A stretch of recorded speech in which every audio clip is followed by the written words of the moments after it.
मित्रों, जैसा आप लोगों को पहले से पता है कि आज विपक्ष के जो लोग, हमारी जो मुख्य विपक्षी पार्टी कांग्रेस पार्टी, वो अविश्वास प्रस्ताव लेकर के आए थे।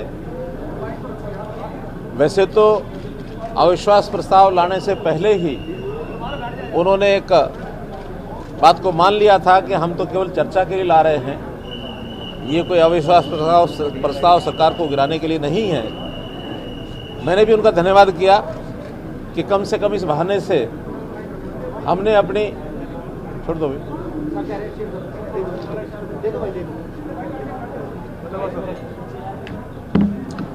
कि कम से कम हमें अपनी बात कहने का, वैसे तो कहने का मौका हमको असेंबली में पहले भी मिलता है, लेकिन विपक्ष के लोग कभी पूरी बात आखिर में हमारी सुनते नहीं थे।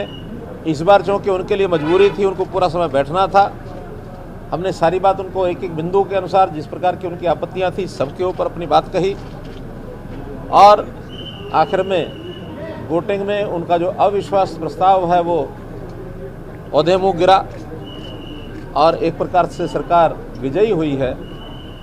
हमने उनको एक अपील की है कि भले आपका अविश्वास प्रस्ताव गिर गया हो, लेकिन ये जो किसान बंधुओं ने आंदोलन के माध्यम से कुछ धरने दिए हैं, कुछ की कॉल्स होती हैं, उनको एक एक करके हमने बताया कि किसानों के अहित में भी ये बहुत सी बातें इसमें से हैं।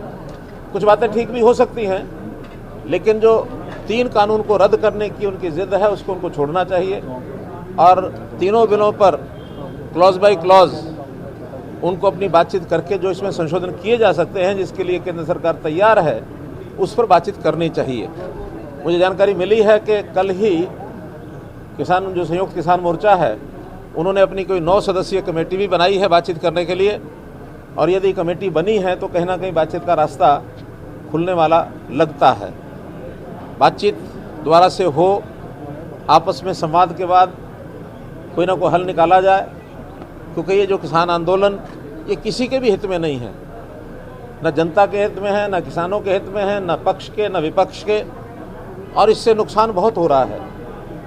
आज जो मैंने उनको एक आंकड़ा बताया है कि पिछले 3 महीने से ऊपर 3.5 महीने हो गए हैं, तो इसमें लगभग अब एक अनुमान ही है कि लगभग 11,500-12 हज़ार करोड़ रुपए का नुकसान हो चुका है। जाने चली गई वो अलग से, क्योंकि ये इन्होंने उकसाया है इस कारण से, जो भी कोई लोग वहाँ भोले भाले हैं उस भय से वहाँ बैठे हुए हैं, और उनको भय दिखाया जाता है कि आपकी ज़मीन चली जाएगी, आपके खिलाफ ये होगा वो होगा, मंडियाँ बंद हो जाएंगी। हमने एक एक बात बताई कि ये भय आपका निरर्थक है। हालांकि कुछ बातों में उन्होंने स्वीकार किया कि ये बातें गलत हैं, जैसे फसल को, खड़ी फसल को ख़राब करना, इसके लिए भी उस सहमत हैं क्या नहीं करना चाहिए। दूध का भी भाव एक तरफा तय करके ना बिकना और उसके बाद खराब उसको दूध को करना, इसके लिए भी सहमति नहीं है। लोकतांत्रिक व्यवस्थाएं बनाई रखी जाए, और ये जो बाइकाट जैसी बातें सत्ता पक्ष के लोगों के लिए की गई हैं, इसके लिए भी उन्होंने अपनी सहमति दी है कि हम इसके हक में नहीं हैं। हमने उनको कहा कि आखिर आंदोलन को समाप्त करने में वो सरकार का सहयोग करें। हमारा अपना परिवार है, किसान भी हमारे हैं, अन्य सब समाज के लोग वो भी हमारे हैं। किसी भी प्रकार से प्रदेश का वातावरण खराब न हो, ये बात हमने अपील के रूप में उनको कही है। तो इस प्रकार से एक सुखद एक घटनाक्रम आज ये हुआ कि अविश्वास प्रस्ताव कांग्रेस के द्वारा जो लाया गया था वो विफल हुआ और सरकार की विजय हुई है। इतनी बात मुझे आपसे कहनी है। आपने ये भी किया कि अविश्वास प्रस्ताव चाहे तो वो बार बार ला सकते हैं, इस तरह से आपने उनको साफ कर दिया कि भविष्य में भी सरकार मजबूती के साथ डटी है। देखिए, उसका लाभ होता है। उसका लाभ क्या होता है कि आखिर हम जो करते हैं उसको विपक्ष के लोगों को ठीक से समझाने में हमको मदद मिलती है, और जनता में बात को ले जाने के लिए चाहे मीडिया लोग ले जाते हैं, चाहे सत्ता पक्ष के लोग, चाहे विपक्ष के लोग, जनता में तो सारी बात जाती है। तो एक अच्छा अवसर होता है सारी चीज़ों का मूल्यांकन करने के लिए।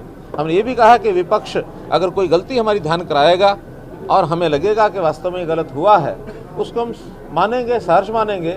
बहुत सी चीज़ों के हमने प्रावधान बदले भी हैं, इसी सत्र में बदले हैं, जो विपक्ष के लोगों ने ध्यान कराया। हमने कहा ये ठीक चूक रह गई। हुड्डा साहब कह रहे हैं कि अगर सीक्रेट वोटिंग होती तो शायद नतीजा कुछ और होता। ऐसा है कि ये होता तो ये नहीं होता, ये होता तो ये नहीं होता।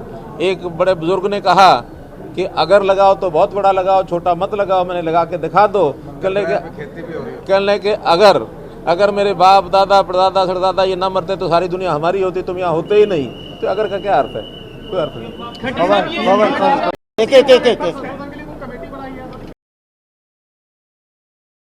जो प्राइवेट मेंबर बिल हुड्डा साहब लेकर के आने वाले थे, उसमें कुछ टेक्निकल गलतियां थी। दो उसके हिस्से थे, एक एपीएमसी एक्ट में संशोधन करना और दूसरा एमएसपी के ऊपर कानून लाना।